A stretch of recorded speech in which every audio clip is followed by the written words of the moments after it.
On April 5, 2025, protests erupt across America. But in Black communities nationwide, a quiet question lingers. Should we protest? History reveals an uncomfortable truth for Black Americans. Protest has always been just one tool in a larger survival playbook.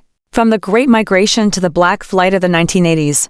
From ballot boxes to school boards, our resistance evolves to meet the moment. The psychology of strategic withdrawal. When protests erupted on April 5th, a noticeable number of Black Americans chose not to participate.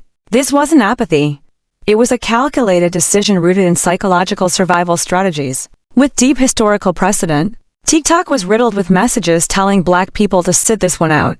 And how this wasn't our protest. It was not just a call to stay at home as a protest of non-support, it was also to protect our safety. As the history of our ancestors came to the forefront of our memory. Historical parallel number 1.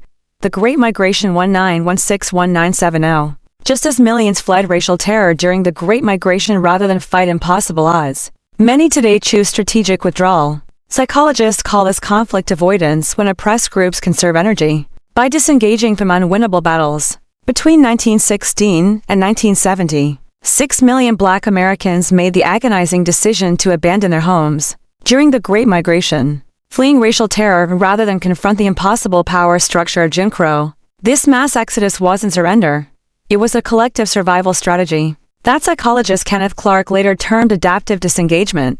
Today, we see the same psychological calculus playing out as many Black Americans consciously opt out of street protests. Modern social psychologists like Dr. Joy Degray identify this as conflict avoidance behavior, a trauma response where oppressed groups conserve finite emotional and physical resources by strategically withdrawing from battles where the costs outweigh potential gains. The University of Michigan's 2023 protest risk assessment study found that 61% of Black respondents who skipped demonstrations cited preservation of mental health as their primary reason, directly mirroring the weary blues Langston Hughes documented among migration-era families. This isn't passivity, but what Dr. Naeem Akbar calls underground resistance, the same survival wisdom that led enslaved ancestors to work slowly rather than revolt openly, or mid-century Black families to build parallel institutions rather than integrate at gunpoint.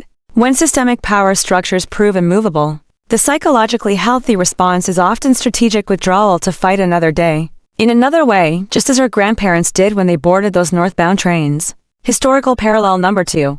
The Civil Rights Backlash 1968-1992. After MLK's assassination, many Black communities shifted from marches to political campaigns and economic empowerment.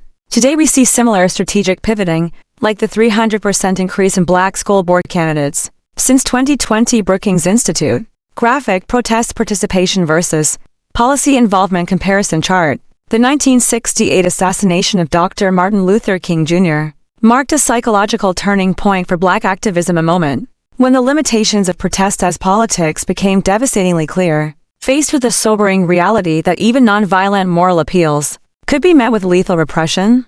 Black communities nationwide began what historian Peniel Joseph calls the institutional turn, shifting energy from mass marches to political campaigns, economic self-determination, and local governance.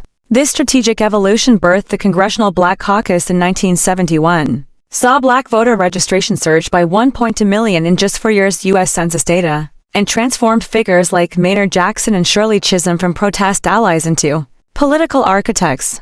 The psychological undercurrents documented in Dr. Alvin Poussant's 1972 studies on post-movement efficacy revealed a collective recalibration.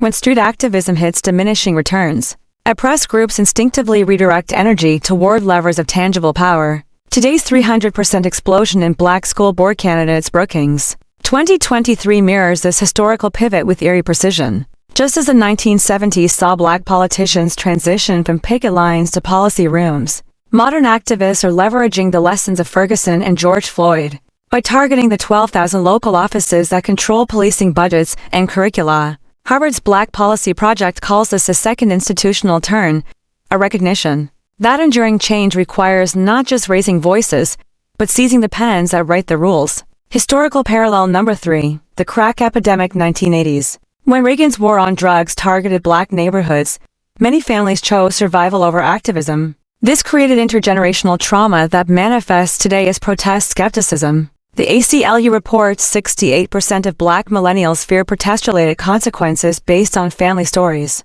In conclusion, from slavery to segregation to mass incarceration, Black survival has always required knowing when to fight openly and when to resist quietly. April 5th wasn't surrender.